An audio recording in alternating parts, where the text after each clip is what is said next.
um grande conflito internacional explode, é quase uma regra, né?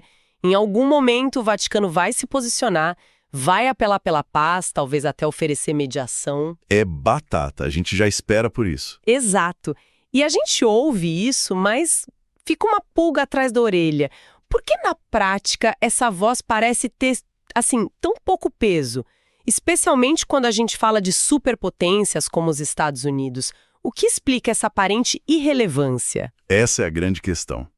E para tentar entender esse quebra-cabeça, hoje a gente vai mergulhar num artigo bem provocador do Jorge Guerra Pires, lá do blog Mente Ateísta. Isso.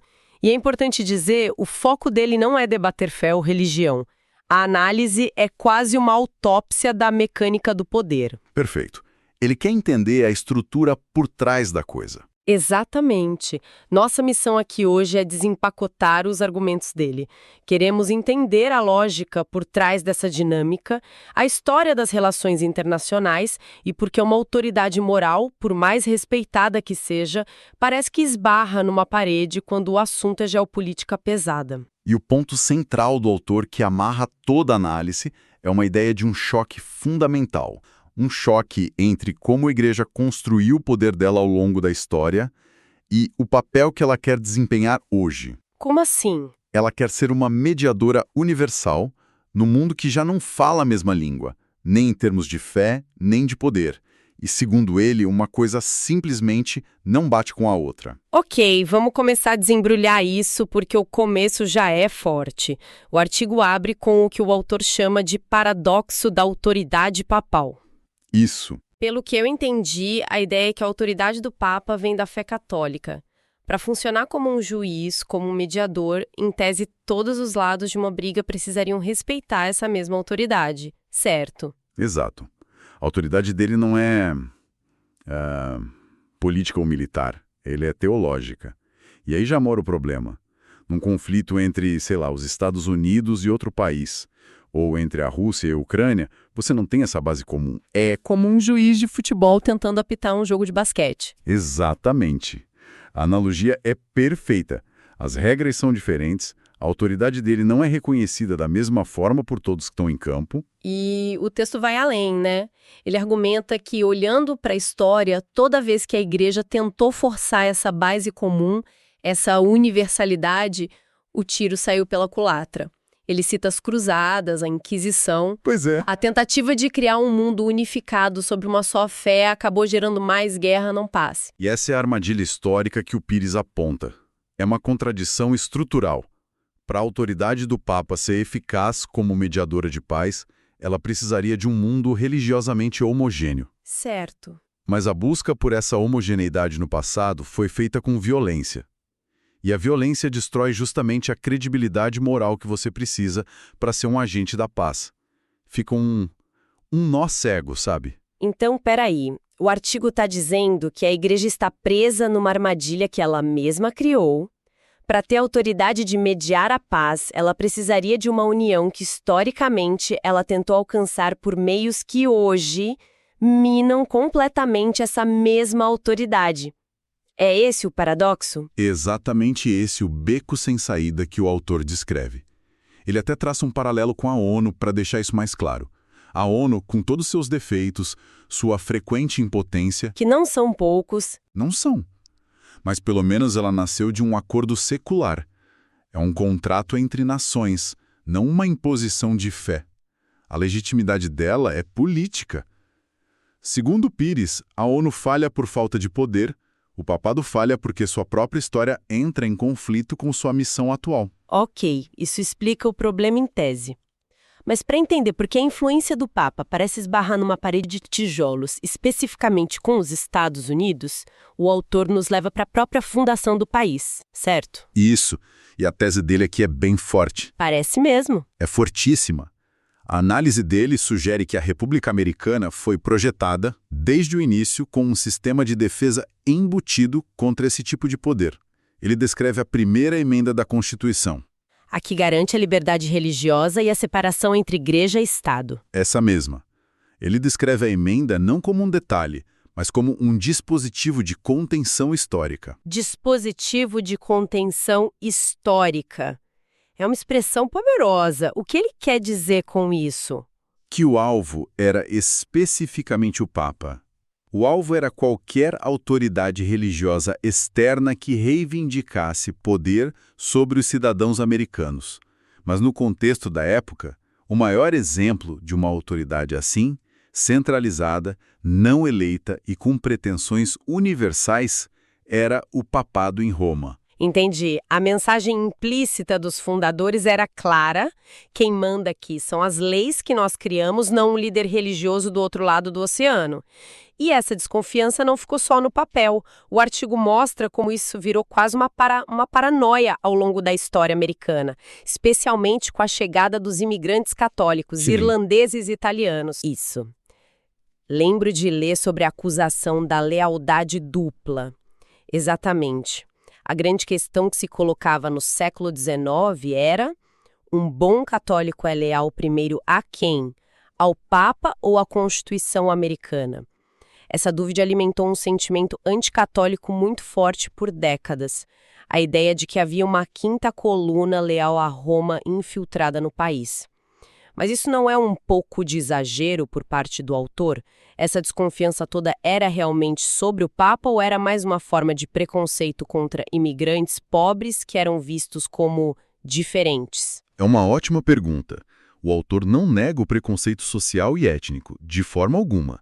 Mas ele argumenta que esse preconceito se ancorava, se justificava, nessa desconfiança política e institucional mais antiga. Ok. E ele usa um exemplo que é impressionante para mostrar como essa memória é duradoura. Em 1960, quando John F. Kennedy se candidatou à presidência, o primeiro e, até hoje, o único presidente católico dos Estados Unidos. Ele mesmo.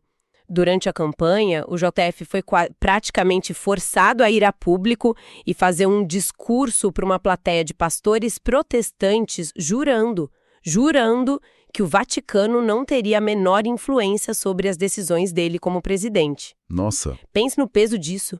Em pleno século XX, um candidato presidencial precisando garantir que não seria um fantoche de um líder religioso estrangeiro. É impressionante pensar nisso. Em 1960, não estamos falando do século XVIII, isso mostra o quão profunda essa desconfiança realmente era na cultura política do país. Totalmente.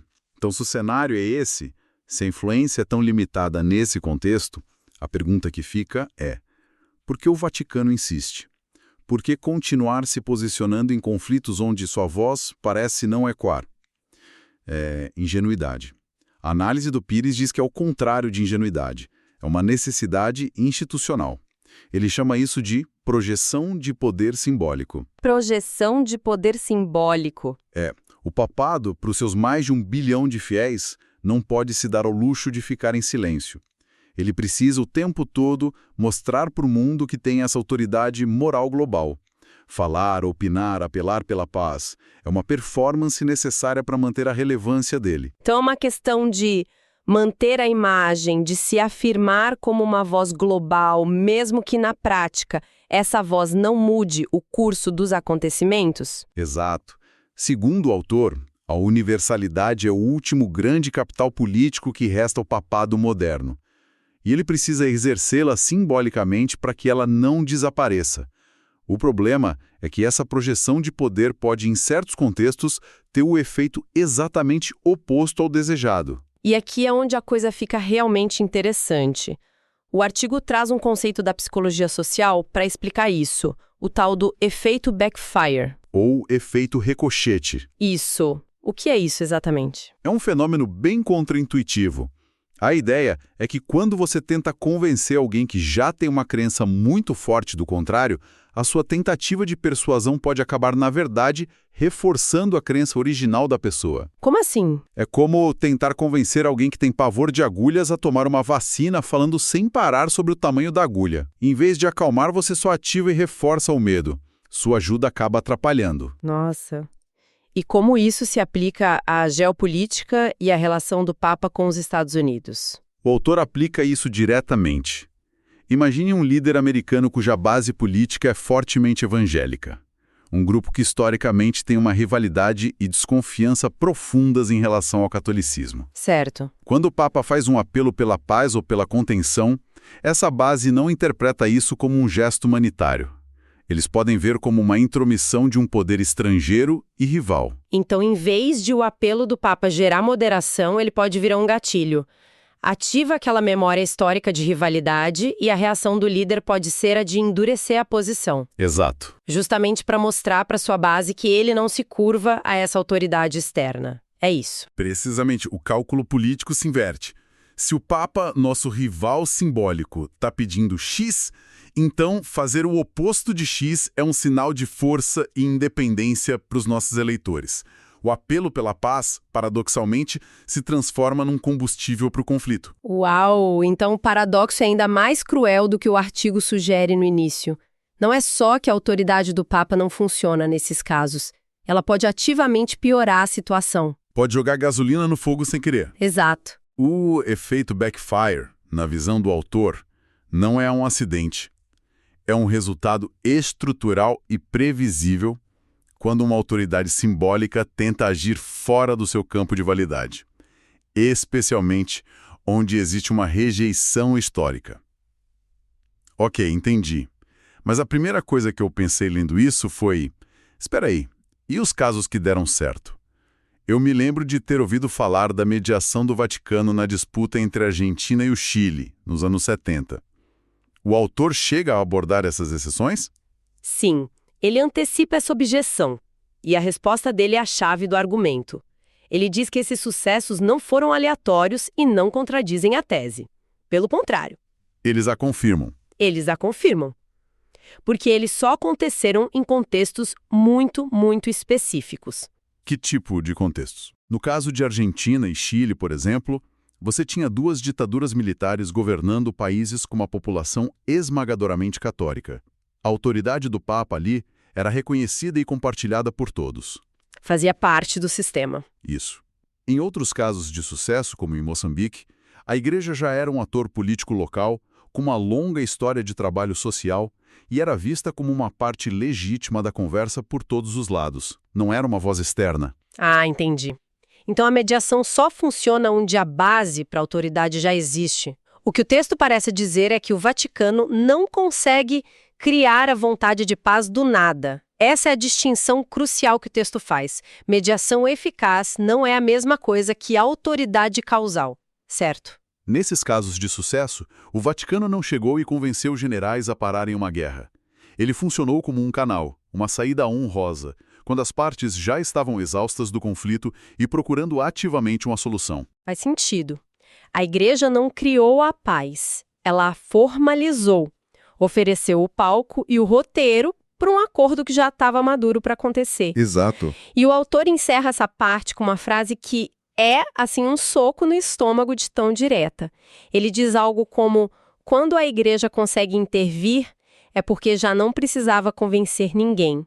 E quando precisa convencer, já não tem poder para fazê-lo. Nossa, isso resume perfeitamente a ideia de que o poder papal é contextual, não universal. Exato. Então vamos amarrar tudo isso. O que essa análise nos mostra é um retrato do Vaticano não como um mediador global, mas como uma instituição presa num grande paradoxo. A autoridade moral que ele quer usar hoje entra em choque direto com as ferramentas de poder que o construíram no passado. E em lugares como os Estados Unidos, essa tentativa de intervenção pode até ser contraproducente, graças a essa memória histórica e ao tal efeito backfire. Exato. É um poder que só funciona onde ele é menos necessário. E isso nos deixa com uma reflexão que vai até além do artigo do Pires, né? Se a legitimidade de uma instituição hoje depende de ela fingir que nunca usou as ferramentas de força que garantiram seu poder no passado, qual é o alcance real da sua voz? É uma pergunta e tanto. E, de forma mais ampla, o que isso revela sobre a relação complicada e muitas vezes contraditória entre poder, história e moralidade no palco do mundo? Parece que, na geopolítica, o passado nunca morre. Ele nem sequer é passado.